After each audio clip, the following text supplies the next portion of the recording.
সাল্লাল্লাহু আলাইহি সাল্লাম বলেছেন, মান গাশশা ফালাইসা মিন্না, যে ধোঁকা দেয়, যে প্রতারণা করে, যে দুই নম্বরই করে, যে চিটারি করে, সে আমার উম্মত নয়। আপনার দাড়ি অনেক লম্বা হতে পারে, আপনার দাড়ি সাদা হতে পারে, আপনি মেহেদি লাগাতে পারেন, আপনার টুপি অনেক লম্বা হতে পারে, আপনার পাগড়ি 7 হাত হতে পারে, আপনার জুব্বা অনেক লম্বা হতে পারে, আপনি হজ করতে পারেন, আপনি উমরা করতে পারেন, আপনি মসজিদের সভাপতি হতে পারেন, সেক্রেটারি হতে পারেন, ইমাম সাহেব হতে পারেন, আলেম সাহেব হতে পারেন, আপনি মসজিদের অনেক সামনের কাতারে মুসল্লি হতে পারেন।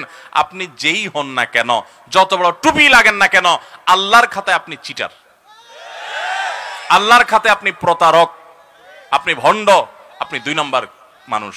মনে রাখবেন, ঠিক ঠিক বলে খুব বেশি চিল্লানোর দরকার নাই ভাই, একটু ভেতর থেকে উপলব্ধি করেন। হয়তো আপনারা এখন চিন্তা করতেছেন আপনাদের এলাকায় কেউ এই কাজ করছে, এখন তারে বাঁশ দেওয়ার জন্য জোরে সোরে ঠিকঠাক বলতেছেন।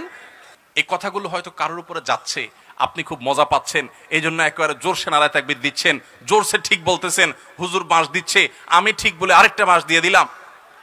ভাইরা আমার কথা শুনেন, কথা শুনেন, আল্লাহর কসম, এটা মজা নেওয়ার জিনিস না ভাই, সিরিয়াস কথা, সিরিয়াস কথা।